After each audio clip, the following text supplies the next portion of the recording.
Semoga perkuliahan hari ini bisa berjalan dengan baik dan lancar. Berdoa dipersilahkan.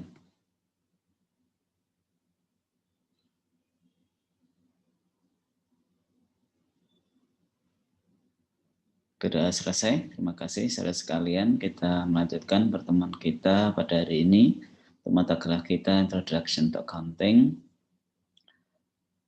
Di pekan yang lalu saudara sudah belajar secara mandiri untuk memahami apa itu jurnal khusus untuk akuntansi perusahaan dagang, formatnya seperti apa, penggunaannya seperti apa, dan saudara mencoba untuk latihan. Dan hari ini saya perlu menjelaskan ulang atau saudara hanya perlu bertanya, atau kita lanjutkan ke materi berikutnya.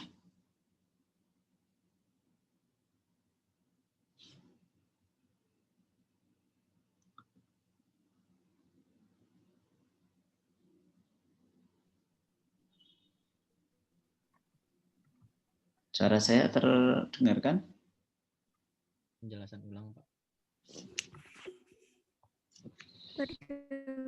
Terdengar, Pak. Ya, suaranya pada putus-putus. Suara saya nggak putus-putus atau tetap putus-putus? Tidak, Pak. Tidak, Pak. Tidak, Pak. Berarti saya review materi saja ya. Iya, Pak. Ada beberapa yang sudah paham, ada yang belum. Oke. Ya, saudara sekalian, di dalam akuntansi untuk perusahaan dagang, kita akan mengenal format saat record transaction itu menggunakan yang pertama jurnal umum yang saudara pelajari terlebih dahulu, dan hari ini adalah menggunakan jurnal khusus. Tentu ada alasannya kenapa dikenal dua format tersebut dalam recording transaction di dalam merchandising business. Ya, alasan utamanya adalah intensitas atau frekuensi transaksi yang terjadi dalam satu perusahaan dagang, di mana transaksi sejenis itu berulang kali atau frekuensinya sangat tinggi, sehingga kalau dicatat menggunakan jurnal umum melalui jurnal umum akan sedikit merepotkan dan akan terbantu ketika perusahaan tersebut menggunakan format khusus, yaitu jurnal khusus yang nanti akan kita pelajari hari ini. Di frekuensi yang tinggi dalam transaksi yang sejenis akan bisa diefisiensi waktu dan pencatatan ketika menggunakan format tertentu, yaitu dalam pencatatan transaksi. Kali ini kita akan mengenal jurnal khusus atau special journal, di mana di sana akan ada beberapa jurnal khusus yang akan kita kenal. Yang pertama adalah purchase journal, kemudian yang kedua sales journal, kemudian case receipt journal, dan yang pengeluaran kas yaitu jurnal pengeluaran kas ya, dan juga nanti ada satu format yang perlu tambahan karena ternyata ada transaksi yang tidak bisa dicatat di keempat jurnal khusus, yaitu nanti adalah general journal atau jurnal umum, dan masing-masing mempunyai fungsi atau kegunaan ya. Mari kita mulai dari purchase journal atau jurnal pembelian. Ya, saudara sekalian, purchase journal ini ditujukan khusus untuk pencatatan pembelian barang dagangan secara kredit. Di konsep pertama yang akan kita pahami bahwa purchase journal atau jurnal pembelian itu ditujukan khusus untuk mencatat transaksi pembelian barang dagangan secara kredit. Jadi pembelian barang dagangan atau merchandise inventory secara kredit. Sehingga kalau saudara lihat di layar ya, di sana formatnya hanya tersedia dua akun yang digunakan, yaitu merchandise inventory di bagian debit side, kemudian account payable di credit side ya, credit row. Nah, saudara sekalian, dalam hal ini berarti purchase journal atau jurnal pembelian hanya ditujukan untuk pembelian barang dagangan secara kredit. Nah, berarti di konsep yang lain mungkin ada yang sudah mempelajari atau membaca di buku referensi yang lain, ada juga yang memperbolehkan bahwa purchase journal ini digunakan juga untuk pembelian non-merchandise inventory secara kredit. Misalkan untuk supplies atau peralatan kantor ataupun yang lainnya, tetapi secara kredit. Catatannya adalah masih sama, yaitu secara kredit. Tinggal nanti formatnya berarti akan sedikit berbeda, di mana selain akun merchandise inventory di bagian debit, juga ada akun yang lainnya. Bisa jadi kita menggunakan satu kolom, yaitu akun lain-lain. Ya. Tetapi yang saya gunakan di sini adalah hanya untuk mencatat transaksi pembelian barang dagangan secara kredit. Formatnya bisa kita lihat, tentu kolomnya akan lebih banyak sedikit daripada jurnal umum. Yang pertama adalah tanggal, kemudian ada nomor faktur atau invoice, kemudian ada keterangan, kemudian post ref, kemudian term, kemudian akun yang di debit dan akun yang di kredit. Di sini adalah merchandise inventory dan account payable. Tentu kolom tanggal yang untuk digunakan untuk mencatat bulan dan tanggalnya, kemudian invoice number berarti untuk nomor faktur, kemudian account credited adalah untuk mencatat nama kreditor, itu nanti siapa, dan seterusnya. Post ref, post reference ini digunakan untuk memberi tanda checklist ketika transaksi tanggal yang terkait ini sudah diposting ke buku besar pembantu utang. Ya, di sini ada bagian kanan account payable, ini nanti akan dibantu dengan adanya buku besar pembantu utang. Kita bisa geser ke kanan kalau di saudara sudah punya filenya. Buku besar pembantu formatnya sama dengan buku besar yang sudah saudara kenal. Ya, kita menggunakan 4 kolom di sini, yaitu ada tanggal, ada description, post ref, post reference di sini, ada debit, kemudian kredit, dan juga saldo di bagian debit dan kredit. Nah, bagaimana cara penggunaan dan pengisiannya? Saudara bisa menggunakan soal yang terakhir untuk latihan. Bisa dibuka ya.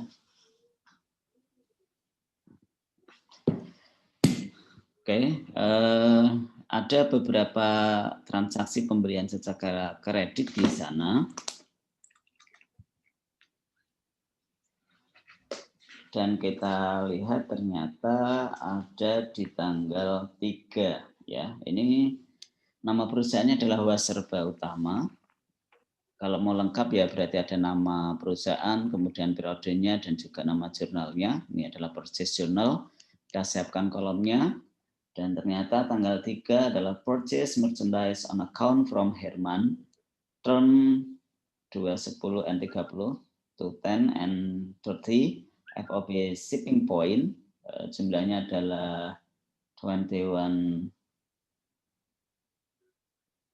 million, kemudian 600.000 rupiah. Tinggal bagaimana kita adalah berikutnya mencatatnya. Pada tanggal 3 ini berarti di kolom date ya kita catat March atau Mar. Kalau Mar itu berarti Maret, kalau March berarti adalah ya March ya in English. Bisa lengkap. Kemudian tanggalnya adalah 3. Invoice number-nya tidak ada. Kemudian account kreditnya adalah Tuan Herman atau tulis saja Herman. Kemudian ini nanti akan digunakan kalau sudah terposting ke buku besar pembantu. Kita hilangkan dulu. Kemudian termnya adalah 210 N30 dan jumlahnya adalah 21.600.000. Nah, debit kreditnya harus sama. Kemudian setelah itu ya saudara langsung menuju ke buku besar pembantu utang. Kita geser ke kanan. Ya, kita siapkan formnya, yaitu bahwa buku besar pembantu pertama adalah untuk Herman di sini. Ya, kemudian tanggalnya berarti ada March 3, kemudian keterangannya purchase on account atau kosong juga sebenarnya tidak masalah. Kemudian tulisannya purchase juga tidak apa-apa. Kemudian post ref ya, post reference di sini. kita menggunakan inisial dari jurnal pembelian. Kalau di sini adalah purchase journal, maka di sini adalah PJ-1. PJ itu adalah purchase journal, 1 itu menunjukkan page number 1, ya, yaitu halaman nomor 1. Kemudian debitnya tidak ada karena kan ini adalah buku besar pembantu utang, ya, berarti utang itu saldonya ada di sebelah kredit, ya, seperti di jurnal pembelian tadi. Account payable-nya ada di kredit, maka di sini kredit, kemudian langsung ke saldonya di sebelah kredit juga. Nah, setelah saudara selesai sampai di sini, maka saudara akan kembali ke jurnal purchase journal, kemudian post ref-nya kita beri tanda checklist atau tanda centang. Jadi satu persatu cara mencatatnya adalah seperti itu. Nah, ketika sudah tanggal 3 sudah selesai, berarti kalau post ref-nya sudah terisi, ini berarti selesai untuk transaksi tanggal 3, yaitu pembelian secara kredit. Kita mencatatnya dari di purchase journal. Kemudian saudara juga, karena ini kita latihannya adalah purchase journal dulu, ya berarti kita mencari transaksi lain yang terkait dengan pembelian barang dagangan secara kredit. Tetapi dalam kenyataannya tentu saudara harus menyiapkan semua format form dari jurnal yang ada, kemudian nanti cara mencatatnya adalah mulai dari tanggal 1 masuknya jurnal apa, tanggal 3 masuknya jurnal apa, dan seterusnya. Itu dalam pengerjaan senyatanya adalah demikian. Jadi formnya siap dulu, kemudian baru mencatatnya. Kalau saudara mau lebih pelan-pelan lagi, ya berarti di transaksi soal tersebut saudara memberikan tanda. Ini tanggal 1, maksudnya jurnal apa, dikasih tanda, kemudian dan seterusnya baru dicatat. Kalau menggunakan computerized lebih mudah lagi, ya berarti langsung saja transaksi tanggal 1, kemudian input ke jurnal yang terkait di sistem tersebut. Menggunakan Amos, Accurate, ataupun yang lain, Amos ya. Menggunakan Mayop, kemudian menggunakan Accurate juga sama, yaitu perlahan-lahan mulai dari tanggal 1 sampai nanti yang terakhir. Nah, kembali ke purchase journal, karena kita mempelajari purchase journal, kita mencari dulu transaksi yang terkait dengan purchase journal. Selain tanggal 3, saudara bisa melihatnya lagi, karena saudara sudah mengerjakan, berarti saya yakin sudah sama nanti ya. Kalau nanti ada perbedaan bisa kita bahas. Ternyata ada tanggal 21 Maret, di sana ada pembelian secara kredit, yaitu tanggal 21 yang ketiga ya. Yang transaksinya adalah purchase merchandise on account from Nyoman. Term 110 and 30 FOB destination dengan jumlah 19 million and 900.000 rupiah ya. Jadi di sana ada transaksi pembelian secara kredit dari Nyoman, kemudian dengan term atau syarat yaitu 110 N30 FOB destination dengan jumlah 19.900.000. Bagaimana cara mencatatnya? Ya, sama dengan tadi. Tanggalnya ditulis dulu tanggal 21, kemudian nomor fakturnya kalau ada, kalau tidak ada ya berarti ya dikosongi, kemudian account credited kita catat Nyoman. Kemudian post ref jangan diisi dulu, termnya, kemudian merchandise inventory, kemudian account payable diisi 19.900.000. Kemudian menuju ke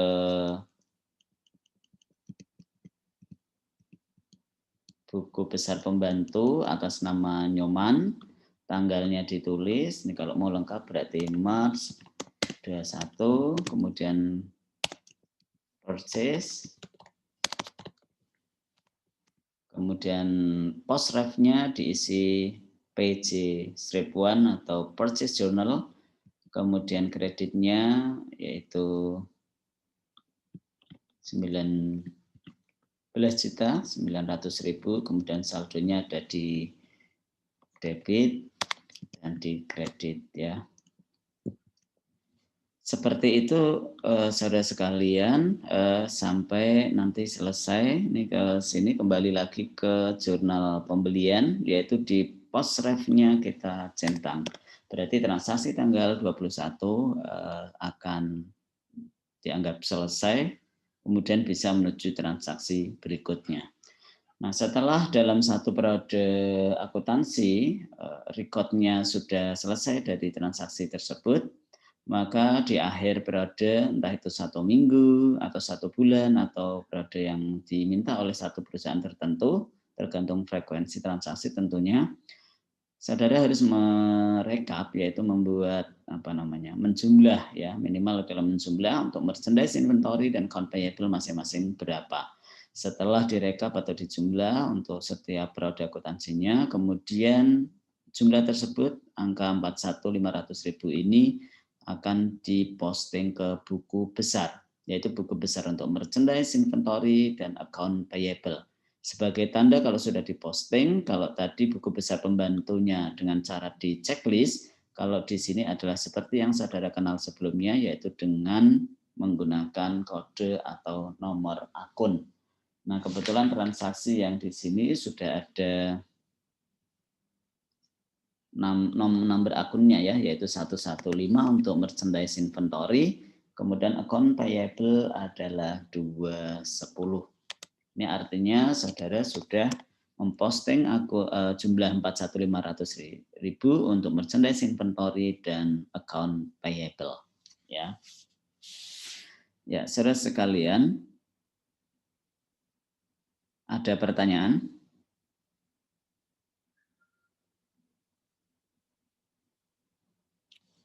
Tidak ada ya.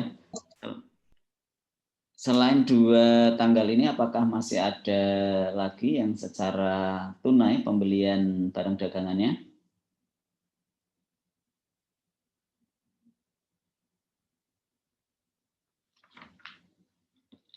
Saudara sudah mengerjakan atau masih memahami?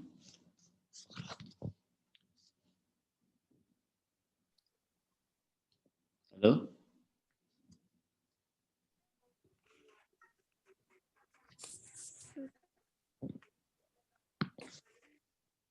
Sudah selesai ya?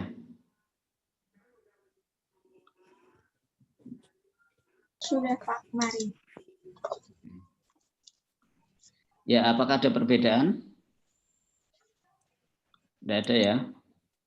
Tidak ada Pak. Oke.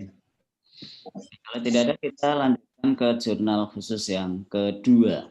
Ya. Yang kedua adalah sales journal atau jurnal penjualan.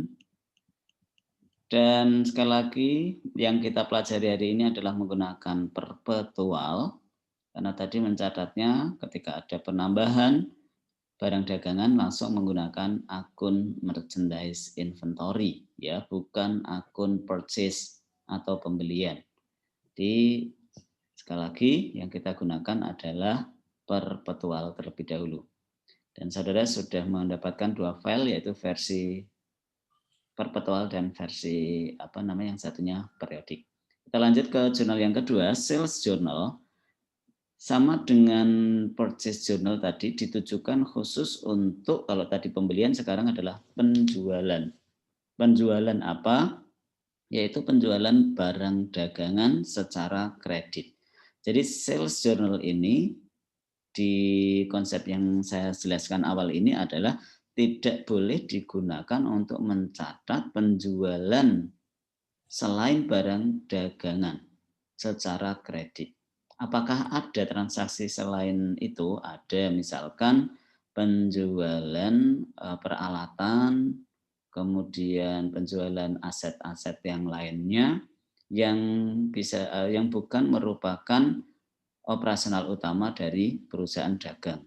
Nah, operasional perusahaan dagang itu adalah penjualan barang dagangan. Maka di konsep ini sales journal hanya digunakan untuk mencatat, merekod transaksi penjualan barang dagangan secara kredit. Kolomnya adalah seperti yang tampak di layar, ya.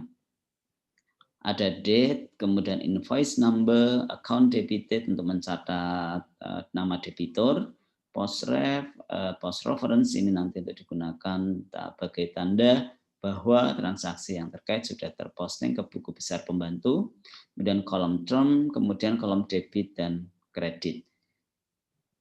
debit terlebih dahulu, yaitu account receivable, kemudian cost of goods sold, kemudian yang dikredit adalah sales and merchandise inventory. Saudara tentu ingat ketika menggunakan konsep jurnal umum, maka di sana ketika penjualan akan ada dua jurnal. Yang pertama adalah untuk mencatat sebesar harga jual, yaitu account receivable dan sales. Kemudian yang kedua untuk mencatat harga pokok, yaitu cost of goods sold dan merchandise inventory. Jadi di sini hanya dibuatkan kolomnya, ya, agar nantinya bisa mencatat secara ketika frekuensinya sangat tinggi, maka ini akan sangat membantu. Tetapi kalau transaksinya dalam 1 bulan, seperti contoh soal, ya kurang efektif jadinya ya, karena ya 2 saja. Tapi ini karena contoh soal ya, nanti kalau dalam kenyataan tentu masing-masing perusahaan itu berbeda. Tetapi secara umum konsep jurnal khusus ini lebih banyak digunakan untuk perusahaan dagang. Nah, bagaimana cara pencatatannya? Mari kita lihat, yaitu transaksi tanggal berapa, yaitu yang terdapat penjualan barang dagangan secara kredit. Ternyata kita lihat ada tanggal 6 yaitu berbunyi sold merchandise on account to Handoko, term to and 10 and 30 FOB shipping point sebesar berapa itu? 8.500.000 rupiah. Kemudian the cost of the merchandise sold was 5 million rupiah. Oke, mari kita catat transaksi tersebut mulai dari date. Tanggalnya kita catat March, kemudian tanggal 6, kemudian account debited adalah nama debiturnya adalah Handoko, cost reference-nya kita kosongin terlebih dahulu, termnya kita isi 210N30, kemudian account receivable-nya adalah sebesar harga jualnya yaitu 8.500.000. COGS-nya atau cost of goods sold-nya adalah sebesar harga pokok yaitu 5 juta. Sales-nya sebesar harga jual dan merchandise inventory sebesar 5 juta. Nah, saudara sekalian, setelah itu kita menuju ke buku besar pembantu piutang, account receivable-nya ya. Dan cara mencatatnya adalah sama dengan tadi, ini tidak dicontohkan, tinggal dicatat debit kreditnya. Kalau account payable tadi ada di sebelah debit, maka kredit ya, account receivable di sini berarti di sebelah debit. Kemudian kalau sudah berarti dikasih tanda checklist seperti itu, selesai. Kemudian bisa menuju ke transaksi penjualan kredit berikutnya. Dan ternyata setelah kita lihat adalah tanggal 20, yaitu sold merchandise on account to Wildan, termnya 110 and 30 FOB shipping point sebesar 22.300.000 dengan the cost of merchandise sold was 13.200.000 rupiah. Nah, kita tinggal mencatatnya.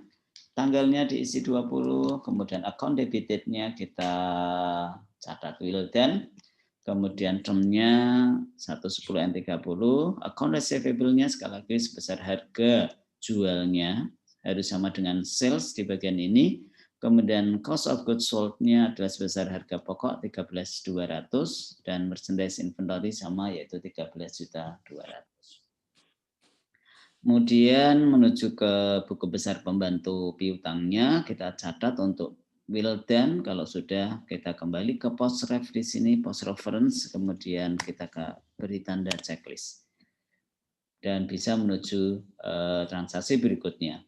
Setelah itu di akhir periode sama dengan tadi purchase journal, kita akan mencatat masing-masing jumlah total atau jumlahnya dari account receivable berapa, COGS-nya berapa, sales-nya berapa, merchandise inventory berapa. Kemudian angka-angka tersebut akan diposting ke buku besar masing-masing. Kalau sudah, nanti akan diberi tanda nomor akunnya. Nomor akun atau untuk account receivable kita melihat di soal sudah ada yaitu 112. Kemudian untuk COGS-nya, cost of goods sold-nya, di sini menggunakan CMS ya, cost of merchandise sold, yaitu 510.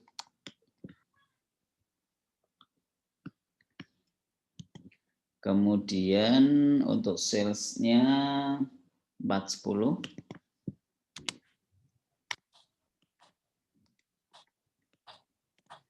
Dan merchandise inventory tadi sudah kita pakai yaitu 115. Nah, saudara sekalian, kalau sudah ini berarti untuk sales journal dan purchase journal adalah sudah selesai, diposting semuanya, ada 4 akun. Nah, pertanyaan saudara dari purchase journal dan sales journal tadi ada akun namanya merchandise inventory. Kalau tadi saudara sudah kenal buku besar pembantu utang dan piutang, saudara nanti akan dikenalkan juga ada namanya buku besar untuk pembantu merchandise inventory yang kita kenal dengan kartu persediaan. Inventory card ya, tetapi dalam hal ini saya tidak memberi contoh secara langsung, nanti pekan depan ya akan saya jelaskan secara khusus untuk membahas pencatatan merchandise inventory di kartu inventory secara khusus, baik menggunakan perpetual maupun menggunakan periodik. Nah, saudara sekalian, silakan kalau ada pertanyaan untuk purchase journal dan sales journal. Ya, saya tunggu 1 menit kalau ada pertanyaan. Mohon maaf Pak, izin bertanya. Ya. Di sales journal sama rekapitulasi itu kalau nggak salah, sales journal sama purchase itu kalau nggak salah ada rekapitulasi ya Pak? Iya. Itu sebenarnya wajib apa nggak Pak? Kalau transaksinya seperti ini tidak wajib kan karena tidak terlalu dibutuhkan. Karena di bawahnya juga sudah ada jumlahnya. Kan rekapnya biasanya, nah kalau yang sudah sering buat, di sini kan nanti akan misalkan nomor akun, kemudian nama akun, pakai bahasa Indonesia ya, kemudian nanti jumlah-jumlahnya, yang nanti digunakan untuk masing-masing berapa, dan nanti digunakan untuk diposting ke jurnal, ke buku besar seperti apa. Tapi karena ini transaksinya kan tidak banyak, kemudian akunnya juga seperti ini, kalau saya sih tidak mewajibkan adanya rekapitulasi itu. Oh iya Pak, baik, terima kasih.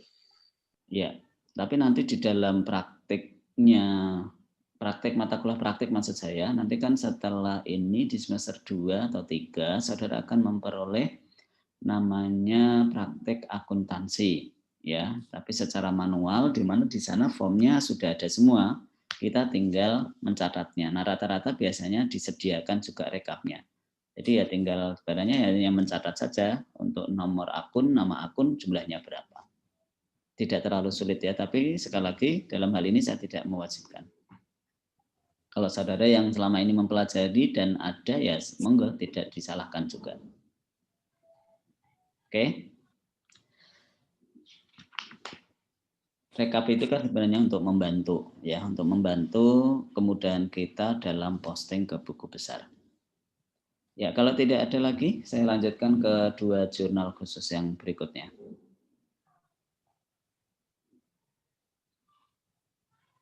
Ada? Tidak ada. Oke, yang berikutnya adalah cash payment journal ya, kita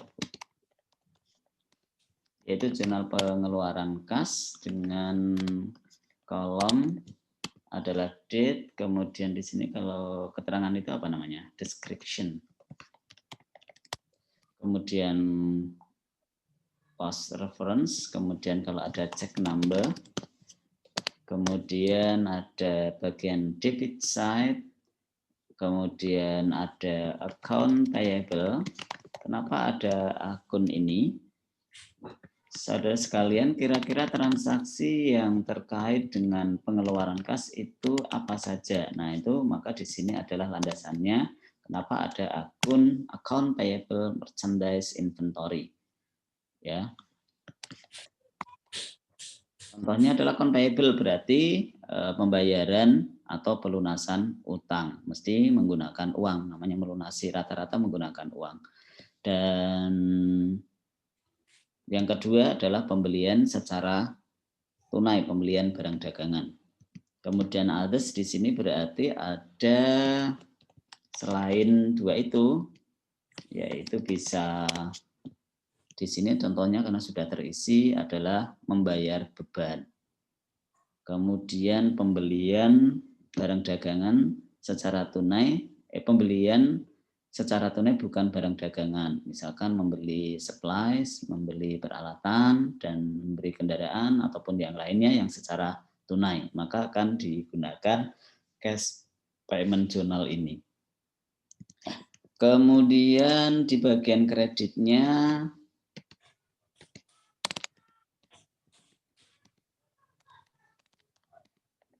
ada merchandise inventory juga. Kenapa? Nanti kita akan lihat. Kemudian jelas adalah cash itu sendiri. Kemudian ada yang lain lagi. Ya bisa jadi ada akun-akun selain dua ini yang digunakan untuk mencatat ketika ada transaksi yang terkait dengan pembayaran atau pengeluaran kas, ya tidak ada merchandise inventory dan cash. Nah, kenapa kalau cash ini jelas ya dikenakan karena ini adalah cash payment journal, maka kolom cash harus ada. Kemudian kolom merchandise inventory ini digunakan nanti adalah untuk mencatat potongan pembelian atau potongan penjualan ya. Pembelian ya. Karena ini di sini nanti kan adalah pembelian secara tunai, kemudian pelunasan utang. Maka tadi di merchandise inventory bagian kredit adalah untuk mencatat potongan pembelian. Oke, mari kita lihat secara perlahan bagaimana cara pencatatan pemanfaatan dari cash payment journal ini untuk mencatat transaksi yang terkait dengan pengeluaran kas. Ya. Ya. Kita lihat ternyata tanggal 1 ada paid rent for March yaitu 2.400.000 rupiah untuk rent expense. Maka kita di sini langsung catat tanggalnya March, kemudian tanggal 1. Di sini kita rent. Kemudian referensinya nanti ini kalau di sini adalah referensinya sama dengan yang dua di awal tadi, ketika posting ke buku besar adalah di akhir periode. Jadi saat pencatatan belum ada.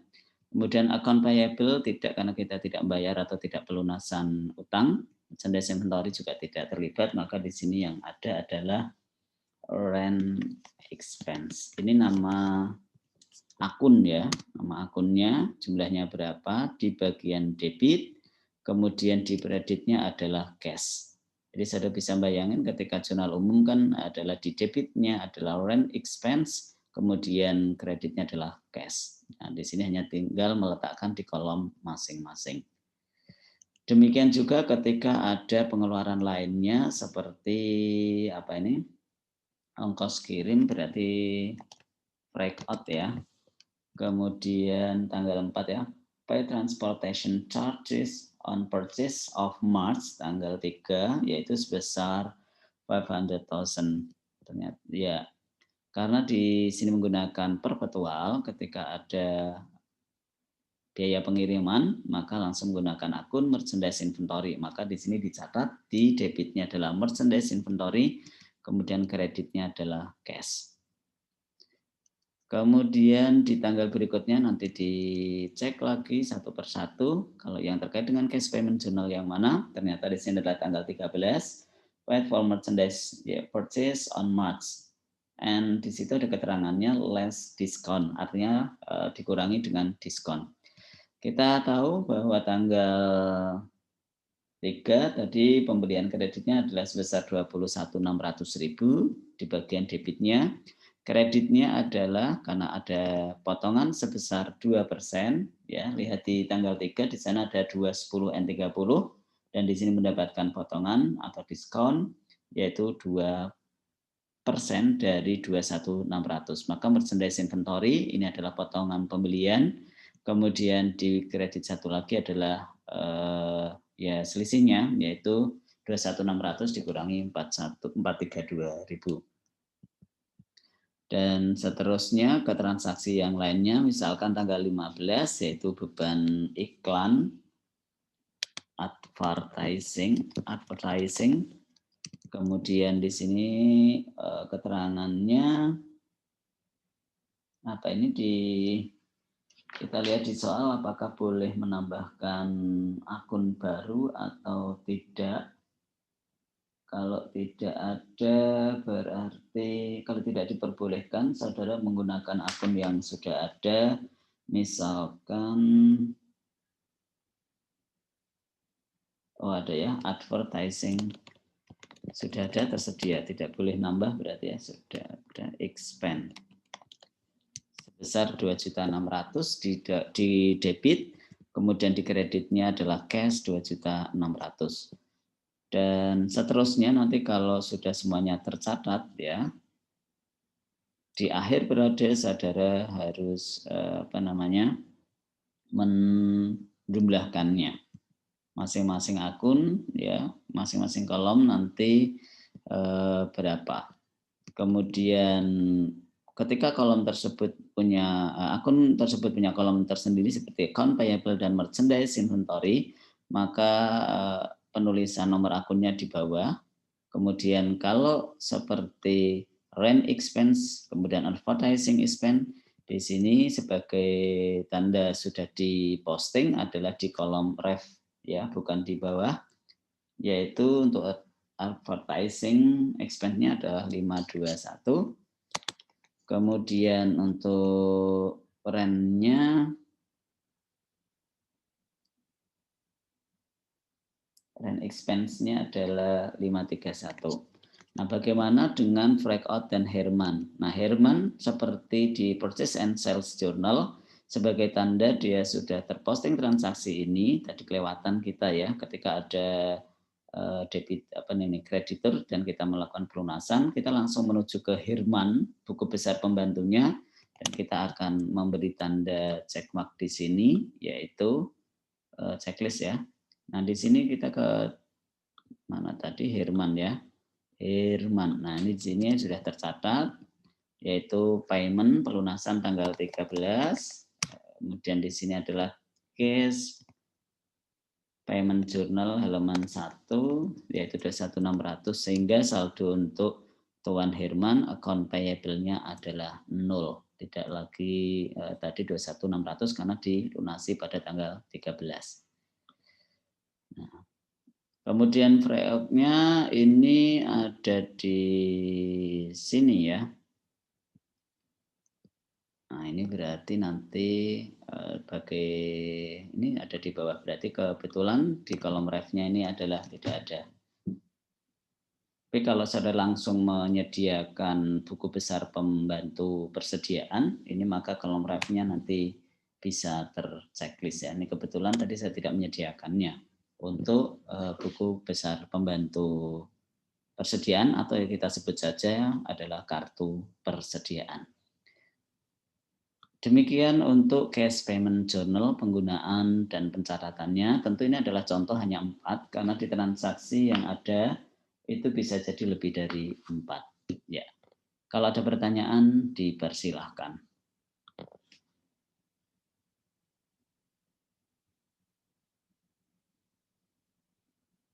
Ya, sepertinya tidak ada, artinya saudara tidak mengalami kendala saat pencatatan kemarin. Kita menuju ke jurnal berikutnya, yaitu jurnal penerimaan kas atau kita sebut cash receipt journal. Ya.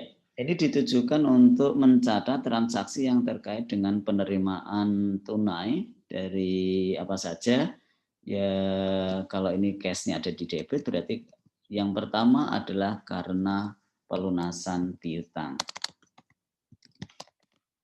Account receivable. Kemudian karena penjualan tunai.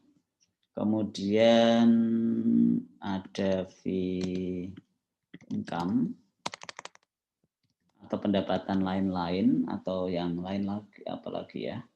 Yang selain penjualan, bisa jadi ada pendapatan lain-lain, atau kalau tidak ada kolom tersendiri, kita bisa menggunakan kolom other untuk mencatat selain dari 3 ini, accounts receivable, kemudian sales, kemudian free income.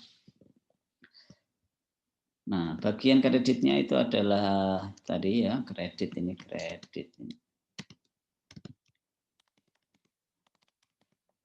Kemudian di kolom debitnya ya tentu adalah cash.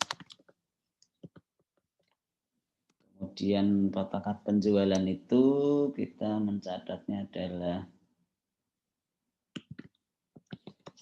sales discount dalam hal ini. Kemudian other, kemudian account, and then amount atau jumlah. Dan yang lainnya kurang lebihnya sama, mulai dari tanggal, description, kemudian post ref, kemudian check number. Oke. Setelah kolomnya atau formnya tersedia, kita akan mencatat mulai dari tanggal berapa, tentu kita akan menganalisisnya transaksi yang terkait. Dan ini kebetulan sudah digunakan untuk mencatat untuk contoh 4 transaksi ya. Mari kita lihat tanggal 7 ternyata ada terkait dengan penerimaan jurnal, penerimaan tunai, penerimaan uang, penerimaan kas, yaitu pelunasan piutang dari Farah.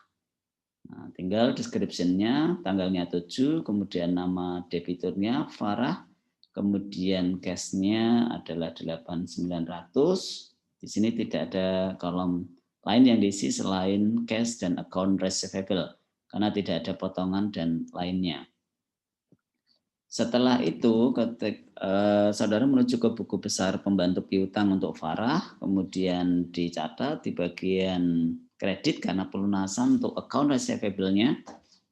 Dan kalau sudah selesai, kita beri check mark di sini. Seterusnya ke Handoko, Osman, dan Wildan. Tanggal 16 ada transaksi pengeluaran kas, penerimaan kas, receive cash from sale of March tanggal 6. Di situ ada tulisannya less return, berarti ada pengembalian retur ya, kemudian juga ada diskon. Sehingga tanggal 16 ini perlu hati-hati. Transaksi penjualannya tanggal 6 itu adalah 8.500.000. Kemudian ternyata ada pengembalian atau retur pada tanggal 14 adalah 1.500.000. Maka piutangnya tidak lagi 8.500.000 melainkan adalah 7 juta. Yaitu 8.500.000 dikurangi 1.500.000. Nah, potongannya berapa ya, berarti berapa persen di situ kita lihat tanggal 6 yaitu 2/10, berarti potongannya 2% dari 7 juta ya. Walaupun tanggal tadi 6 itu kan 8.500.000, tetapi ada retur 1.500.000, maka piutangnya adalah tinggal 7 juta. Sehingga kas yang diterima adalah 7 juta dikurangi 140.000. Jadi catat 6860, kemudian handokonya kita kasih refnya, kasih check mark. Kemudian tanggal 17, kok tanggal 17 ya, nggak ada lagi ya. Ini kayaknya salah. Itu tanggal 21, Pak. Iya, salah ini tanggalnya ya, 21 tuh. 17-nya nggak ada. 21 yaitu penerimaan dari receive 17.600.000 cash from Osman on account, no discount. Ini kalau no discount gampang sekali. Tinggal cashnya 17.600, kemudian account receivable-nya 17.600. Kalau sudah, kita kasih check mark lagi. Sampai nanti ke Wildan, yaitu yang tanggal 30, receive cash from sale of March tanggal 20, less discount plus transportation paid. Nah, ini hati-hati. Ada transaksi sebelumnya yang kita ternyata memberi kebaikan ya, membayarkan terlebih dahulu biaya transportasi. tanggal 21 ya. Nah, account receivable-nya adalah berapa?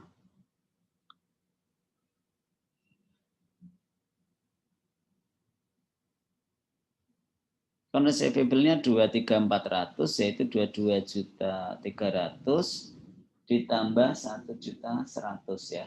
1.100.000 itu adalah shipping charge-nya atau biaya pengiriman, tetapi kita bayari terlebih dahulu. Sementara 22.300 itu adalah penjualan secara kreditnya. Kemudian sales discount-nya, saudara jangan kalikan dari 23.400 tapi hanya dari 22.300.000 karena penjualan kreditnya adalah hanya 22.300. 1%-nya adalah 223.000. Kemudian di sini cash-nya berapa berarti? Kok ini ditambah ya? Cash-nya harusnya berapa? 23.177.000 Pak. Ini dikurangi potongan ya. 23.177.000. Kemudian untuk account receivable, karena di sini ada akun receivable, saudara harus langsung menuju ke buku besar pembantu, piutang untuk Wildan, di posting, dan kalau sudah selesai beri tanda check mark di sini. Dan seterusnya sampai semuanya tercatat ketika ada transaksi penerimaan kas di cash receipt journal. Kemudian di akhir periode dijumlahkan dan jumlah tersebut yang punya kolom tersendiri ini adalah sebagai tanda sudah diposting, di bawahnya adalah nambah akunnya. Untuk cash-nya adalah 110, sales discount-nya 412, kemudian untuk account receivable-nya adalah 112. Ya, seperti itu sampai semuanya terakhir. Jadi kalau ada pertanyaan rekapitulasi sekali lagi ya tidak diwajibkan ya, kalau memang ada ya tidak ada ya tidak usah.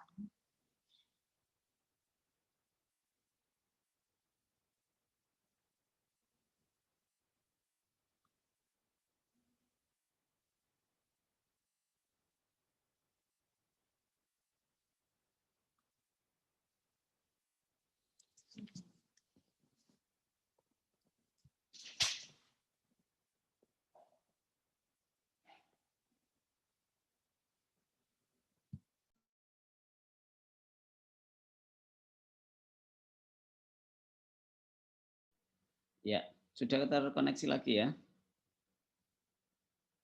Kita terkonek lagi. Sudah kita lihat lagi tadi adalah transaksi yang terakhir untuk cash receipt journal dan seterusnya ya. Kemudian ketika ada transaksi yang ternyata tidak bisa dicatat di keempat jurnal khusus tadi, maka kita memanfaatkan jurnal umum.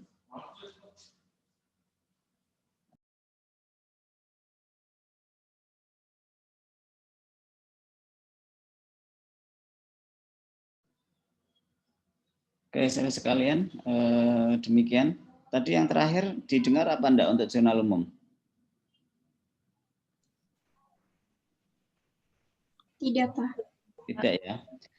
Jadi keterangan tambahannya ketika ada transaksi yang tidak bisa dicatat di keempat jurnal khusus tadi, maka saudara menggunakan jurnal umum. Transaksinya biasanya adalah pengembalian barang dagangan ya.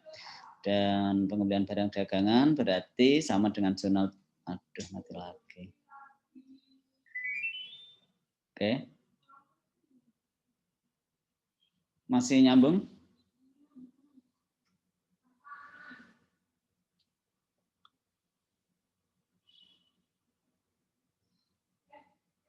Halo, ini masih koneksi kah? Masih connect kita?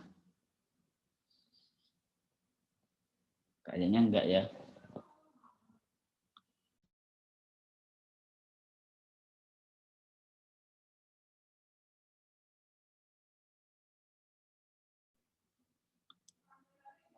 Halo, silakan kalau ada pertanyaan ya. Pembahasannya, penjelasannya adalah demikian tadi.